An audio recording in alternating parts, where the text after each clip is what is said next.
So I took all my beliefs and I, metaphorically laid them all out on the table, and I was like, like what's working and what's not. I need to get rid of some of this stuff, or at least recognize that I might need to jettison this if I'm going to be happy. I can't walk around all day thinking, oh my God, if I do that, I'm going to hell for damnation forever and ever and ever. I can't think like that, because then what's the point? Right. Yes.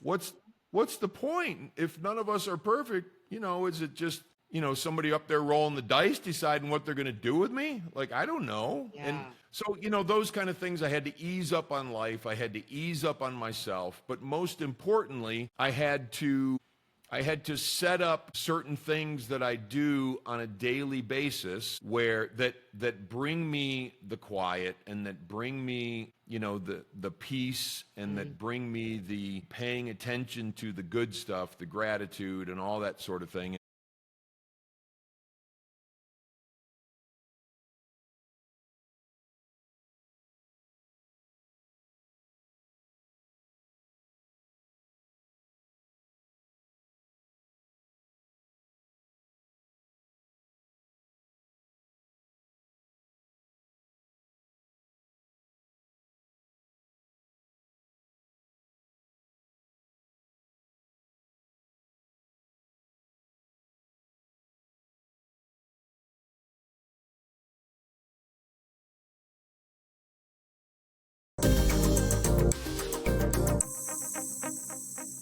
Emotionally unavailable.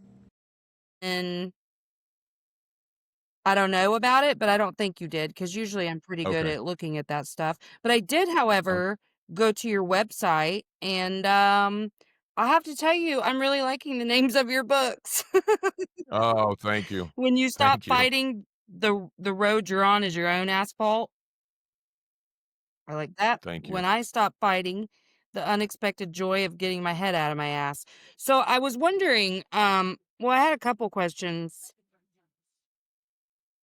I kind of, you're sober, and I kind of was wondering not as much what led you to become sober, because usually, there's always a rock bottom and da da da da, like, there's a thing.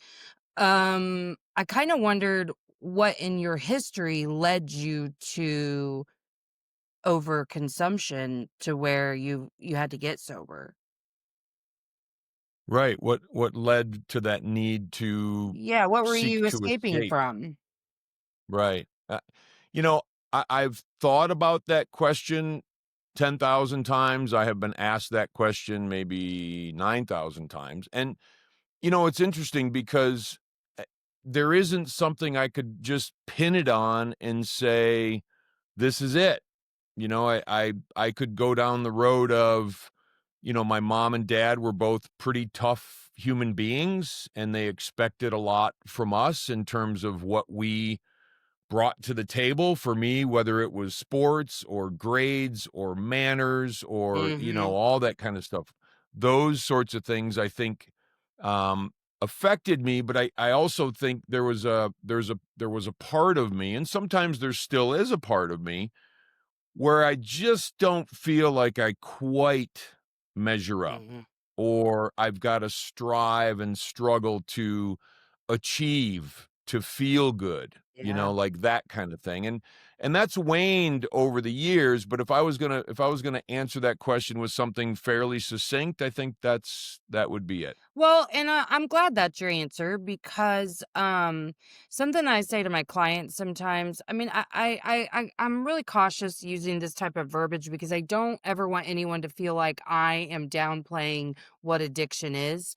But I'm like addicted to everything. Like I not anymore, because I've learned to like regulate and shit. But before, I mean, I was the person who's like, I just have an addictive personality. If one's good, 100's better. And like, even, I've been really open on here about using medical marijuana. And there was a time where it was every single day in the evening. But in the last few months, I haven't at all. Like, because I'm not as agitated. And that's the reason I was using it, is because in the evening I was like, okay, I'm done. But, Mm, I got busy doing something different, and then being away from it for just a few days, I was like, "Meh, all right." So I don't have the desire. So, I mean, my brain works differently now, but the reason I'm telling you that is because there was a time when I was kinda, like, questioning, "Maybe I shouldn't be doing this every day?" And to be clear, I don't care that I was doing it every day, but, like, I was kinda, like, judging myself a little bit, and I would be in the best mood ever, and that's when I would wanna go get high, like, because 'cause I'd wanna enhance. Everything needed to be mhm, enhanced times 1,000. That was one part of it, and then the other was escaping or like, because after I went through what I lovingly refer to as the divorce crazies after a divorce, and that included lots of drinking and other stuff. So, like, I was just balls to the wall, like just and right. so I feel like I have a good understanding of what the mind does for addicts, even though like I'm lucky and I never got to a place where it was like this is completely ruining my life or whatever. And I'm glad, I'm glad. I have my parents were addicts and both died related to their addictions, but Mhm, I have noticed that in healing, what was in hindsight now, what was actually happening all of those years was the chronic like overthinking. And that's truly what I was trying to escape because I didn't know how to feel. So it sounds like, and I wondered too, your book about pulling your head out of your ass, was that kind of what you were talking about? Was like just being in your own head? it was a lot of things. It was being in my head, it was people and circumstances living rent free in my head. It was, not knowing that I was never taught that, expressing emotion or allowing emotion to sort of come through me, or it's okay to cry, or it's okay to feel, or it's okay to be sad, or it's okay to be really freaking happy. You Any know, of my it, my yeah. right, my wife and I were just talking, we just took a walk, and we were just talking about, she asked me the question, she said, you know, "How do you experience joy?" And how come I'm a pretty stoic dude overall. I'm not like, woohoo, I don't let stuff shoot out of me, and I also don't, like I don't just kind of mope or anything like that. I'm pretty stoic. So my answer was, I feel the joy. I'm just not a, light off the balloons. It's kind of in here and it wells up in me and I love it and it's beautiful, and I feel that. And then I asked her the question, and I know this is a little off track, but I said, when you say joy, do you mean joy from, oh, we just had a grandkid? Or do you mean joy from how I live my life and just that natural feeling of something beautiful welling up within me for no apparent reason? So, there's lots of cool ways to Yeah. experience emotions, and sometimes I've cried probably more in the last 10, 15 years than at any time prior to that. Yeah. And to me that's a beautiful thing, right? Like just whatever it is, allowing it to be felt and honored and etc. Yeah. I talk so much about this, about how really none of us were allowed to feel anything. And we're all kind of walking around with the too much, not enough narrative, like I just never quite being what the person in front of you is wanting you to be. And even though I believe it was just a perception that I had, I mean, I don't think that people had the level of expectation. I mean, sure, caregivers did, but like just friends or coworkers or whatever, I think I placed all these expectations on myself. And then didn't measure up myself and just believed that I wasn't measuring up for them. And then I did have people a lot of times telling me I was too sensitive because I was trying to learn how to communicate feelings, but like none of it made sense to me. Even though, I mean, we had like family therapy as a kid and stuff, but I was the golden child in my family, so, I was the one Yeah. no one worried about. So, I none of that stuff was ever really focused on me. It was always my brothers who had a very outward expression of their pain and their trauma. I was very internalized and very like, "Yeah, I don't think it's really bothered me that much." I mean, and so I think again, that type of stuff is what like you saying you're stoic makes me wanna ask you if you're an Aquarius, but also, um, I feel like that means you just don't have a lot of outward expression of yourself unless you're being very intentional about being outwardly expression. You know what I mean? I do, and I'm a Sagittarius, by the way. Oh, wow. I don't even know what that means, but apparently it means it means something. I have heard about what it means, but whatever. I'd be interested in that. But so yeah, I would say that um, there's also there's sort of ends of the spectrum, right? There's the I don't show any emotion, and and I'm just like whatever, everything's pissing me off, and Yeah. I'm just gonna clam up. And then there's the oh, I am whacked out beyond belief, no matter who's around. If I'm in a mall, if I'm in the car, if I'm, and Yes. I would say I'm somewhere in the middle, probably leaning more this way with the stoic thing. I mean, I'm not pissed off. I've been doing stuff for myself and my growth and improving me for a long time, and far from perfect, there's no doubt, but I don't feel like I'm carrying around this big bag of shit anymore. Right.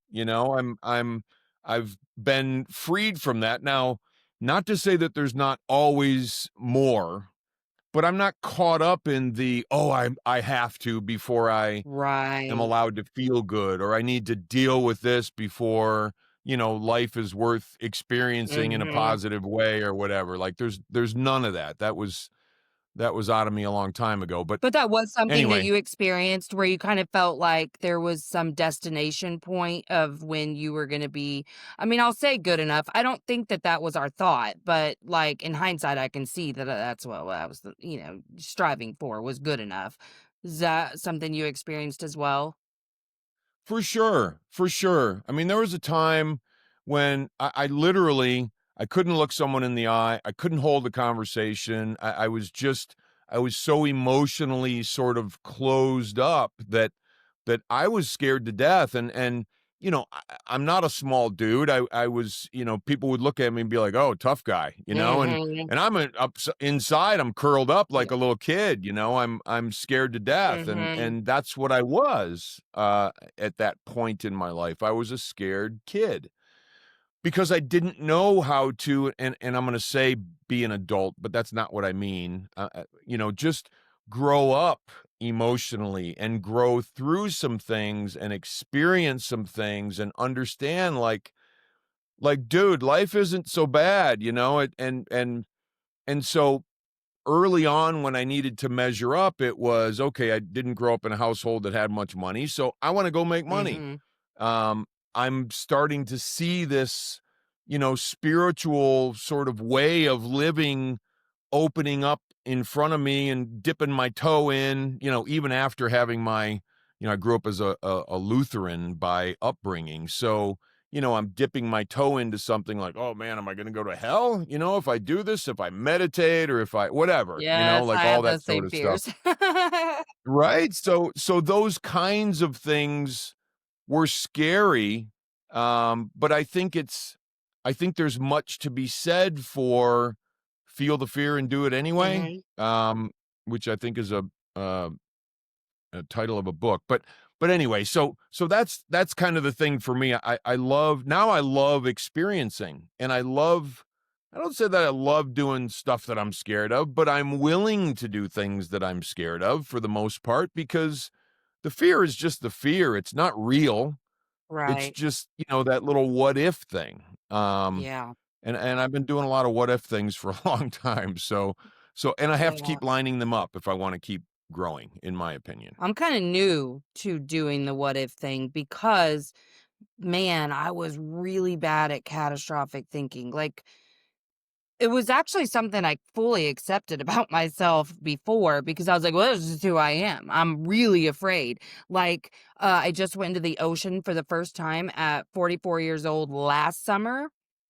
Cool. Sharks, because I was like, if there's a Right. 0.1% chance it will happen to me, okay? Like when people would be or even I've always flown, I've overcome like that was something that I have done regardless of the fear, but that was one of the very few things I did. But like when people quote statistics to me like, it's more statistically probable that you'll blah blah blah. I'm like, You don't understand. I believe every bad thing in this world is meant for me, okay? So, like, it Mhm. just didn't help at all. But recently, in the last year, I've been like, okay, because people will even tell me what their plans are, and I'm like, oh my God, you're gonna die. And I don't ever say it out loud, but it is what I think initially. And then I'm like, I have this whole Oh, routine I have to go through where I have to calm myself down and be like, no one's gonna die. And then even this is such a tangent, and I'm so sorry. I'm having a no, I really, love it. like, unclear brain day because I'm tired, and so I'm just gonna take you on a journey with me for 1 second. I am a person who certain things, I still have these protective layers built in. So one of the things is and my husband knows this, he listens to the show, so he's not gonna be surprised to hear this. But one of the things is I don't allow myself to believe that he won't or wouldn't ever be unfaithful because I used to really struggle with like insecurity and jealousy and all the things, right? I don't anymore, but this last protective layer is I will not relieve myself of the idea that he wouldn't do that. But what I can do is, and what I started to do a few years ago is decide it doesn't matter. Like, that is literally how I have to live because I'm like, Mhm. "What does it matter if he did?" Like, if you're not looking for evidence of it, you're not gonna know, so, what you don't know won't hurt you. That's where I had to get to not care about that anymore because it really did consume a large amount of my life, and I didn't realize until recently, which is kind of embarrassing, that that's what it was a protective layer. Like, I can't release that because then if he did, oh, like, I'd have to be so embarrassed that I let myself trust him to that level.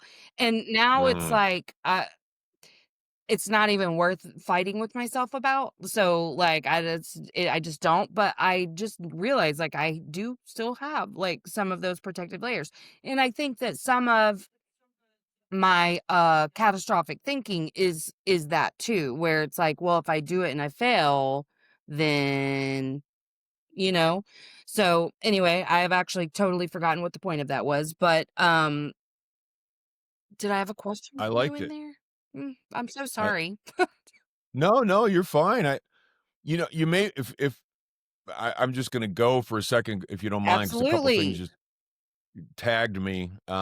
So I'll tell a quick story, without going on too much of a tangent. So my first book, When I Stopped Fighting, when I was probably 19 or 20 years old, and I'd gone through drug treatment. I got out and I decided nobody in my family has graduated from college. So I decided, you know what? I'm going to try to do that. I'm going to go to school and, blah, blah, blah. So I'm just doing that, oh shit stuff immediately, which wasn't probably the smartest thing in the world because I wasn't capable of handling it Right. necessarily.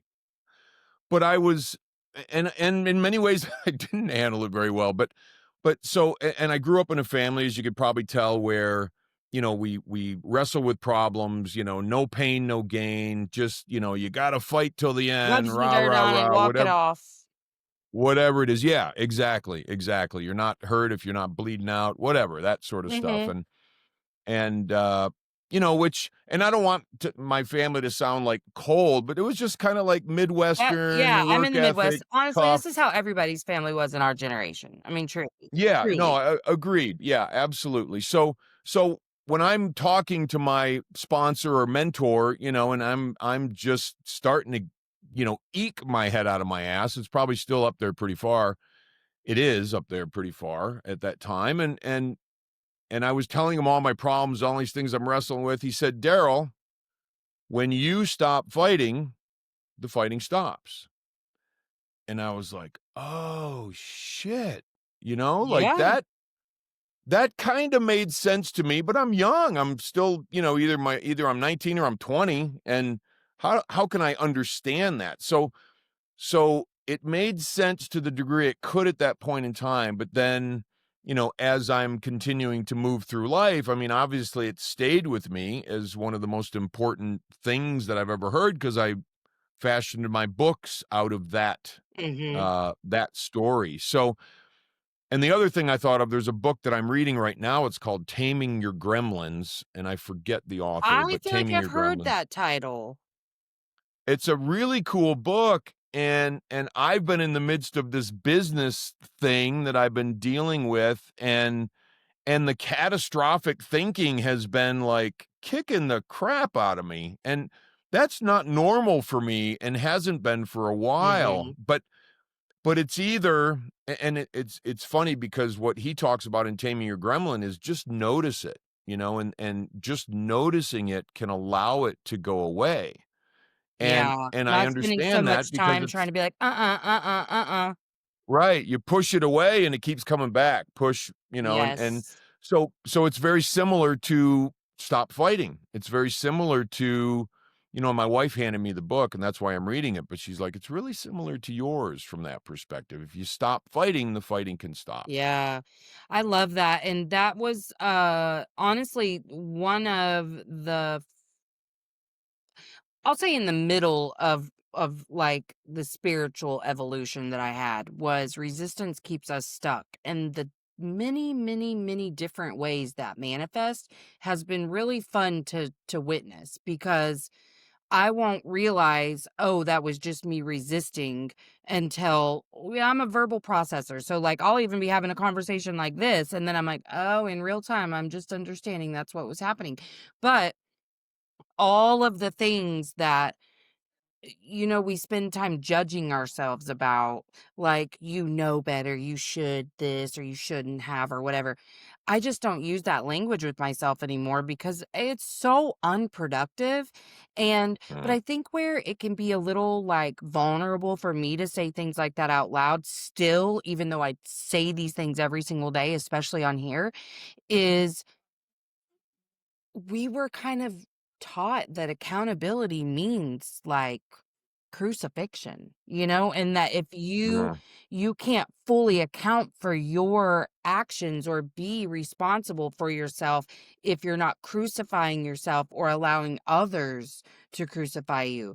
And I think I probably still fear the crucifixion of others just a little bit or more than a little bit probably, but I mean, I don't let it stop me, but it's those are one of the things where there's always that second of hesitation before I say something because I mean, I'm a recovering people pleaser to the max, like I don't allow myself to go down those rabbit holes, but it's still my natural like eat. And then I will be like, and then let's step over the line. But all of the ways that I used to hold myself accountable. Man, it was just perfectionism being sneaky, And now I feel like without that layer, it's easier for me not to resist because the resistance came from the crucifixion. You know what I mean? Like it's just so much right. easier for me now to just relax and be like, that's who I am. I mean, even with this like thing with my husband, it just is what it is. Like I will release that little protective layer one day whenever I feel like I'm ready to do that. Today's not the day. So I just have to be like, well, so what if he is cheating? That's Right. that's just the way my brain is working right now? Right. And I don't think that's the worst thing in the world, in terms of honestly, because we all have protective layers. I have protective layers. I don't want to get my ass handed to me emotionally, and because that's difficult to deal with, and that has been a theme for me in terms of my life, like who's going to maybe let me down Mhm. or who's going to hurt me when I'm not expecting it. And Mhm. and so that little layer of protection, which, it gets thinner and thinner. It used to be an 8-foot wide cement wall, Yeah. and now it's, probably, whatever, some sheet of aluminum or something that's, workable for me. But that's a difficult place to be. And to your point, Melissa, I really think that not we have to allow ourselves some grace. We have to allow ourselves some, like, maybe I'm just not there yet, and that's okay. Yeah. And accepting myself for where I am is where the not fighting comes in for me. And knowing that, but that doesn't mean stop trying. That Right. just means stop kicking the crap out of myself for where I think I should be, Mhm. and it's really important to distinguish that from not trying, because not trying to me is not acceptable for me in Right. this lifetime. I have to continue to try. Well, and do you feel like that was kind of one of your problems that, like, fueled addiction, was the fact that there's that all or nothing mentality, and the all meant, if you don't do it perfect, I gotta talk a bunch of shit to myself and, like, allow criticism from others, you know? I mean, don't you feel like that fueled that a little bit? I think it did, but I don't think I had that. I didn't have that. I wasn't mature enough in my being to even, like, get that as a concept. Now, the beautiful part is, and the difficult part is I go into treatment and I remove the drugs and the alcohol, but I've been addicted to smoking, to chewing, to work, to whatever, Yeah, yeah. tons of different things, so just because I get rid of the thing that I'm using to anesthetize myself, whatever that Mhm. is, doesn't mean I have my shit together, so my entire life has been the process of trying to get my shit together. And I've been doing it for a while, but it's also, there is no sort of, oh, I made it, Right. like, oh, thank God, I finally got to the promised land. Like, no, I mean, the promised land is, for me, is that, like, that joy we Yeah. talked about. The promised land is being able to have that well up in me without necessarily any particular reason. And Yeah, living a life and you're in love that's with. yeah, Yeah. exactly. Those moments in that life where, when I used to look at life as I was trying to just grab life by the horns and, wrestle it into whatever I wanted it to be, which had to do with money, it had to do with, success, and that whole, what people equate as success. Mhm. And then somewhere down the road, and I don't know if it was, 25 years ago or whatever it was, I was like, you know what?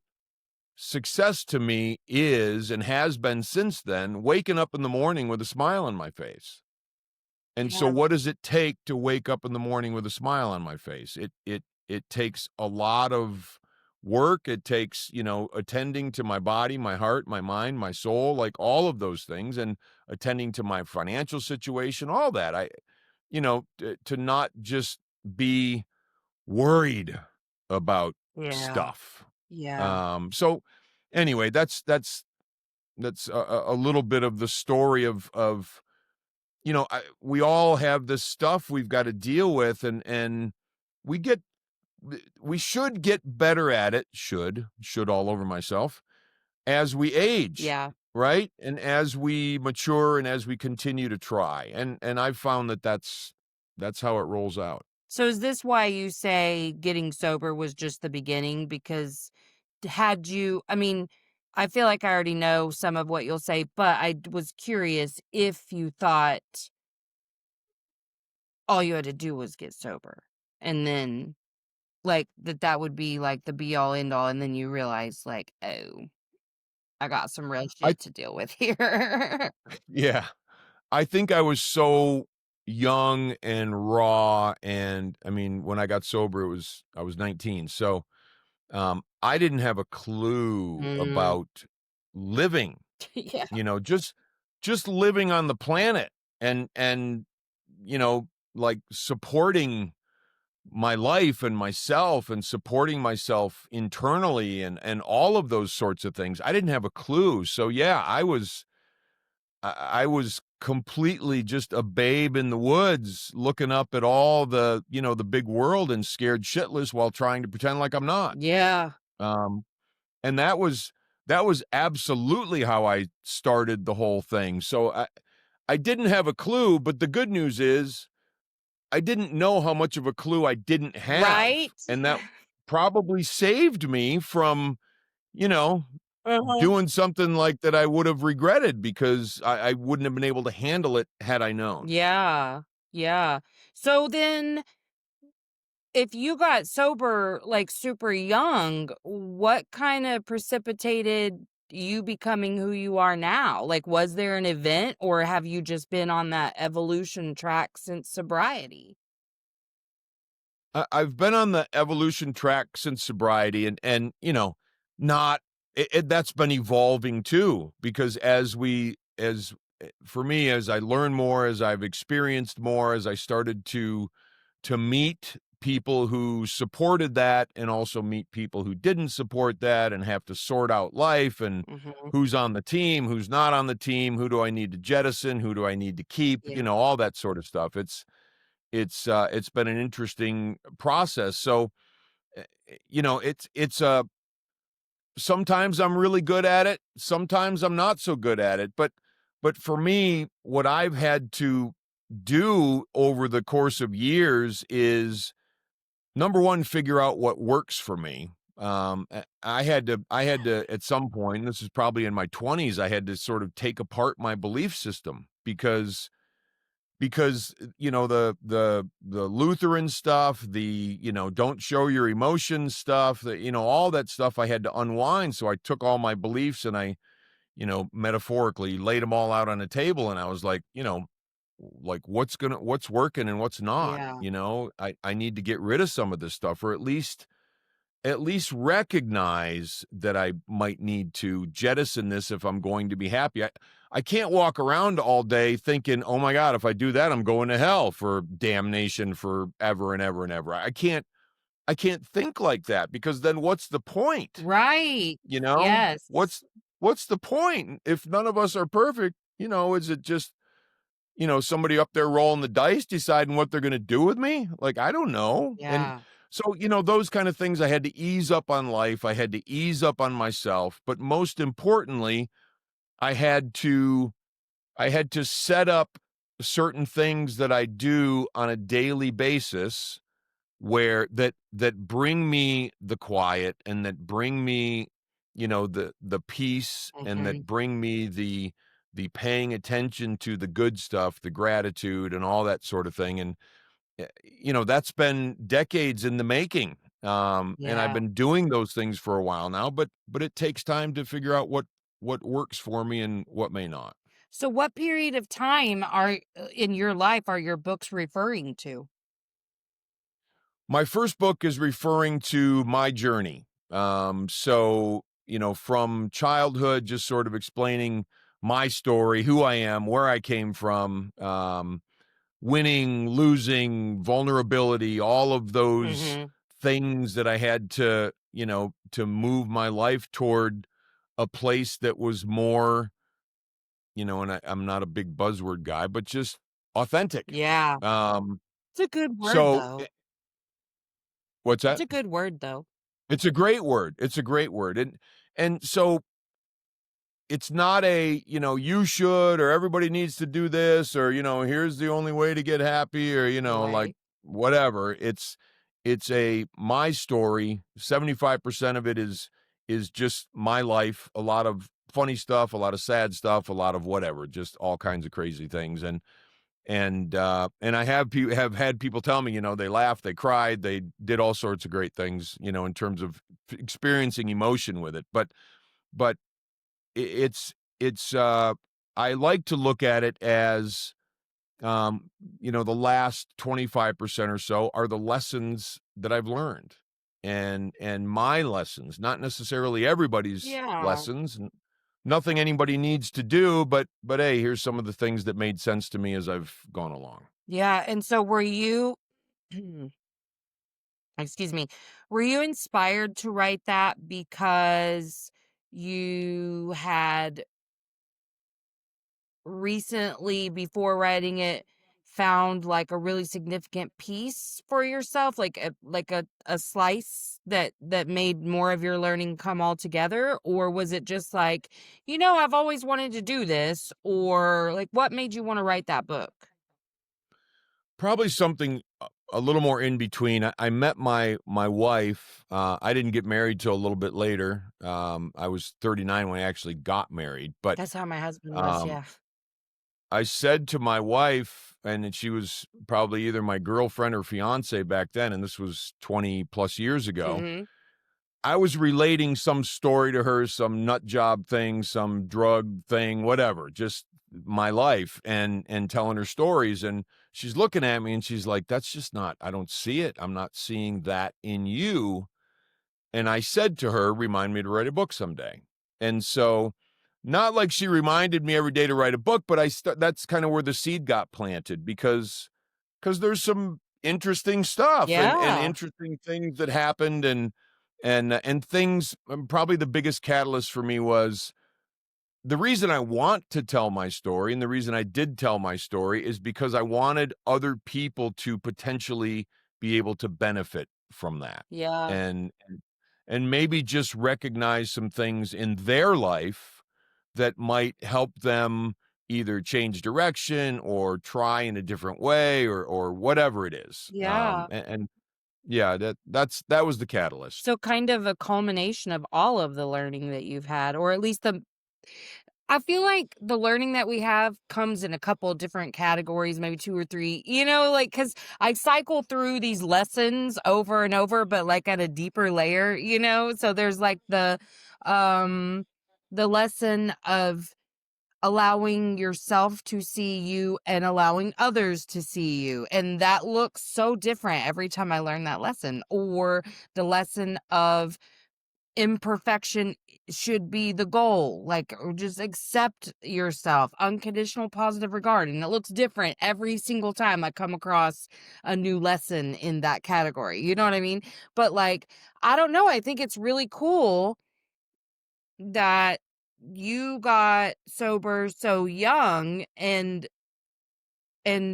were so intentional all of these years about your growth and evolution, and accomplishing what you felt like was meant for you. So do you feel like,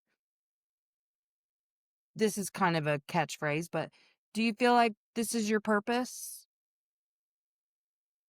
You know, yes and no. Um, because I there's a big part of me that looks at the entirety of life as my purpose. Mhm. When I was a kid, my purpose was to be an idiot. Yeah. And like seriously, and not because I wanted to, but is there something larger working in this universe that, you know, somebody I may not have known that saw me in a party one day and said, "You know what? That dude's an idiot. I am not going to do what that person does." Yeah, absolutely. Right? I'm not going to follow in that person's footsteps. So, you know, Viktor Frankl's book Man's Search for Meaning talks about, and it's a unbelievably beautiful book, but he talks about, meaning. We're all searching for some sort of meaning, Mhm. and whatever that is throughout our lives. And I feel like, this has given my life, writing books has given my life a different sort of meaning, probably more congruent with who I am Mhm. and who I have been throughout, these last few decades, as opposed to like what I've done for a living, or what I've, Right. like Yeah. basketball or whatever, like Yeah. stuff that I do, or that I like to do, that I don't like to do. But this aligns more with my, what I feel like might be my meaning in life. Yeah. I like that, and I've been thinking about this so much more lately, just because I have always felt like I was intended to, and would have used the phrase, it was my purpose to experience some real shit, get through it, and then share with others how I did that. And I still believe that, but I also think, like, as long as I'm living within, again, authenticity, where I'm accepting who I am, loving who I am, having that unconditional positive regard, um being willing to take up space that I'm allowed to take up, feeling and understanding that nothing external of me changes my worth and value. Like, even if that was all I did and I didn't make it like some life's mission to share that with others, I'm still within my purpose, you know? Like, Mm, and I'm starting to come around to the idea that the purpose is to live out this human experience, and I'm doing a real good job at that. You know what I mean? And that this yeah, other thing, meaning and legacy and impact, are a part of that, but that, like, I don't have to measure up to anything to be living within my purpose. So that's like kind of a new understanding for me.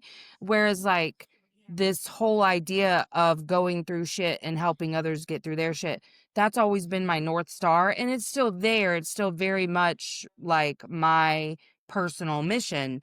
But I also don't have to, like, measure success by that either, and I can feel like I am impacting the world just by changing my own, you know? 100%. Couldn't agree more. And I look at it like, and I break it down to things like, if I'm doing the best I can with myself on this planet, um, I'm good for everyone else. Mhm.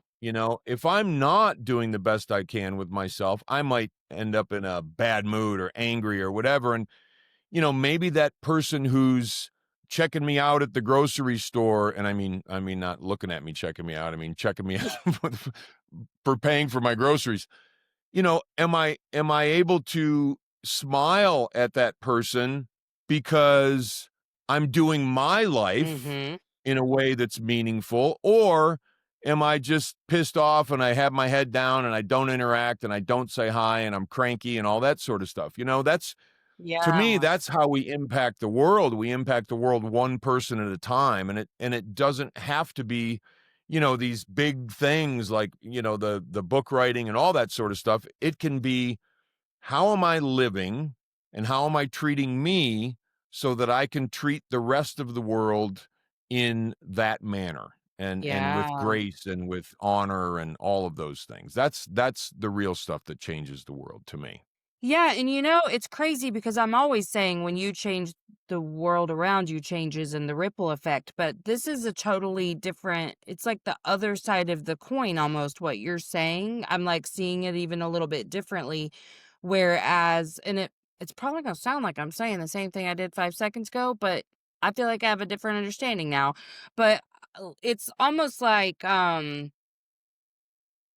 you're affecting change in a positive way as long as you're living within alignment of, like, what lights you up. So, like, even if what lights you up is, I don't know why I'm using this example, but, like, creating video games, right? And, like, you're just like, this is the thing that just sets your heart on fire. It makes you so happy and whatever, and you create video games and you're living in alignment with what makes you happy and you feel really good about yourself and whatever, then yeah, that's, you're going to go out into the world and make other people happier in your presence, happier, whatever. But because of who you are in that moment, and that's your impact. So it's not even, yeah, I feel like I'm understanding for the first time a way for it to not even be tied to anything else that you're doing, as long as what you're doing is within what lights you up. I don't know if that Right. makes sense.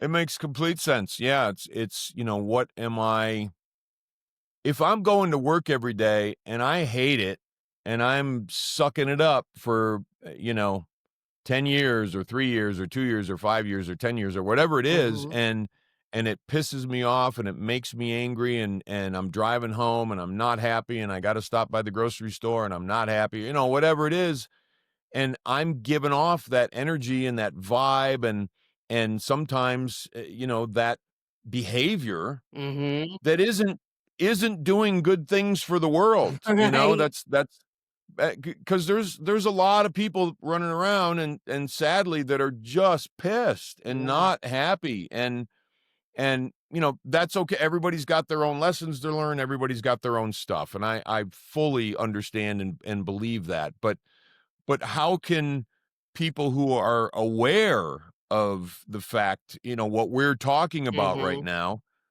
those people can change the world in a very different way. And I'm a firm believer in that. And that resonance, if I'm resonating with my life, and that doesn't mean all the time. I mean, shit Right. happens, bad things happen, Yeah. people die, all that stuff. People let us down, but if I'm in general resonating with my life and resonating in here with what I'm doing and how I'm treating myself and how I'm treating life, I mean, Mhm. that's changing the world. I absolutely believe it. Yeah, me too. And I think you're so right that I mean, I say this, but again, like I don't know, sometimes whenever I'm saying things out loud, I just have new understandings, little aha moments that I'm really appreciating. Mm, But yeah, I think if as long as you understand what it takes for you to be cared for, and how to meet those needs for yourself instead of because I know I broke my own heart over and over and over and over and over, having all these expectations for everyone around me and believing really wholeheartedly that it was their job to meet these needs of mine and that was a real turning point in my life whenever I realized those were just expectations and they were not needs. I don't need that shit to function or to be happy or to whatever. And the things that are true needs are things I can meet my for myself. So there's a lot less betrayal feeling whenever you come to that understanding because that's what I felt all day, every day was just betrayed, especially like by mm, my husband because it was like, you should have known that I needed you to do that. I mean, mm, not in the typical like how women oftentimes think that a man should be able to read your mind. I went way beyond that. But truly I was miserable in my job. I was so mm, miserable. Even though like people would say like you're so good at what you do and you're helping kids and blah blah blah. The structure of the job sucked the life out of me. I worked in education and there's just no I also relied heavily on external validation which you're not going to get working in education. So like it just wasn't I'm glad it was a real catalyst for me, but I again was just so betrayed by a system because I had all these expectations for it.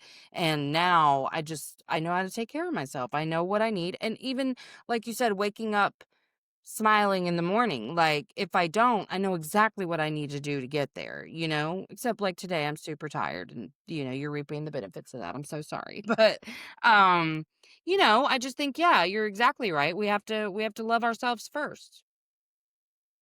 yeah. I mean, and it takes time to do that, and a lot of times in life, and I shouldn't say time, it takes experience sometimes to do that because I'm a big believer that there are, when it comes to addiction and people like getting sober, some big event, they always say, well, you need to get sick and tired of being sick and tired. And that is absolutely true. I believe that 100%. But there's also 1,000 times after you get sober that you're going to become sick and tired of being sick and tired, whether it's a spouse or a job or yourself. Like, Mhm. I can't stand myself, like all those kinds of things. And so whatever those things are, oh, I can't stand that I haven't taken care of that yet, or I'm upset at myself, or I didn't do that, or I'm upset at them because they didn't do that, or whatever it is.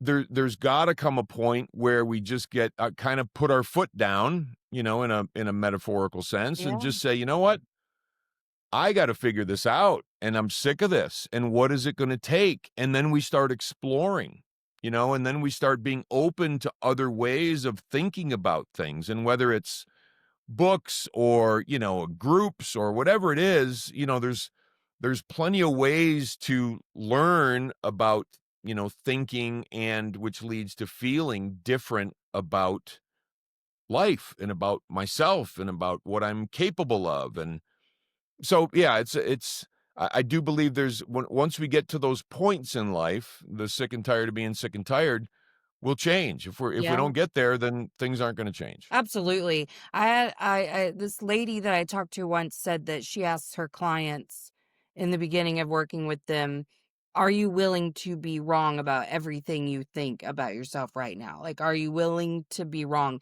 And I thought, now I am, but damn, for so long I wouldn't have been. Like, I was very like, you don't know shit, and, don't tell me. And I was so triggered by the idea that somebody could possibly know better for me than I did, you know? Right. So I think that all kind of ties in together. 100% agree. Yeah, 100% agree. It's interesting that and I asked myself that question as you were posing that question, about asking yourself, and I'm like, "You know what? There's a very real possibility that I'm wrong about a lot of shit, Yeah. in my current state, wherever I'm at in life at any given time." And to ask ourselves that question could expose, those places. And I think that's a really cool thing to ask, no matter where we are, no matter how long we've been doing it, no matter, probably mostly, if we ever think we got it, because once you Right. think you got it, I've life will exactly. show you that you don't. Exactly. Yeah. Just recently, I was feeling just, it was just one of those really good days. You're on top of the world, and it's sunshine and rainbows and whatever. And I was like, man, I found the answer or whatever. I don't remember what it was, but I was so sure. I was very sure. And that thought popped in my mind, like, are you willing to be wrong? Because I this is, I'll just say it's in my astrology to believe my way is the right way. I'm embarrassed to say that, but it's true. And that's something I have to fight against all the time because it is the right way for me. And I do see a benefit, like cherry picking at least some of the things I believe to be truth could benefit anybody. But like, you don't have to live exactly, in the same mindset or whatever all the time for it to be right for you to have your own thing or whatever, and there are times when I'm easily triggered by somebody else having this starkly different thought about something. There Mhm. are times when it's like today, like you've said things that made me think about things differently. And it's not that I'm opposed to that. I love that. I like to continue to grow. I mean, truly, it's what this show is about is me growing, and then sharing that in real time with others, But like, I've discovered when people ask me, like, "What is your show?" I'm like, "No, I really think this is about me and my journey." And like, I'm a student of life and I'm learning from every single person on here. There's times when it's just a professional conversation, but like it's lighting me up and other people get to hear the ideas we brainstorm together. But there's times that I'm really learning in real time and I'm sharing that as well. But yeah, I'm still learning there are other right ways, and that's new for me because I didn't used to be able to even admit that. Right. It brings up a thought for me that, there are many things that I think now, or that I hold to be true now, that I didn't hold to be true 25 or 30 years ago, or 10 years ago, or even 5 years ago in many cases. So I think a lot of it has to do with timing, Mhm. and a lot of times, and like we talked about, 35, 40 years ago, I wasn't ready to hear a whole lot of stuff that I'm completely cool with hearing now, or that I was cool hearing 20 years ago, or whatever it is. So a lot of times, I'm a believer that principles are timeless. There are certain things that are just timeless. But the sort of factor that matters is a person ready from a timing perspective to understand it at a different level, because there's plenty of time in my life where I didn't understand things the way I understand them now, Right. and I would tell myself, "Oh, you're an idiot, dude," 25 years ago. not in a real sense, but just kind of joking around, like, Yeah. what were you thinking? Yeah. Where now I'm It's just timing. like, I think timing is "Oh, I huge. get it." Like, I'm not even frustrated at myself anymore. I'm just like, "I know what they were saying when they said that now. I get Right. it." Right. When I first got into 12 steps, and that was, a great catalyst and a roadmap for me for living, but they had stuff on the walls like one day at a time and easy does it and let go and, all that sort of stuff. And I'm like, what is this stuff talking about? I didn't understand a bit Mhm. of it. Mhm. And then it started to hit me like, 2, 3, 4, 5 years in. I'm like, oh, that's what they mean, and then like you said, the understanding deepens over time. So that one day at a time from many years ago meant, okay, I only have to stay sober one day, and that's today. Excuse me. And now it means more like being in this moment Mhm. at any given time. So the experience, as my experience changes and as I mature, um, my understanding of things can change immensely. I love that. Well, I've had such a good time with you. I feel a little guilty because my brain is not at full capacity today. I feel like You're good. I didn't bring the level that I would usually bring, so I feel kind of bad, but where can we find you? My website is probably the best place to find me, which is daryldittmer.com, and that's DARYLDITTMER.com. If you'd like to check out my books, those are both on Amazon. You can type in "When I Stop Fighting" or "When You Stop Fighting," and they'll pull right up. I love that. And I'll make sure, like I said, to have all of those links in the show notes as well. I appreciate you being here. If you don't mind, hang out for 1 second. Not at all, Melissa. Thank you. Thanks for coming to Emotionally Unavailable. If you haven't already, like, subscribe, and share.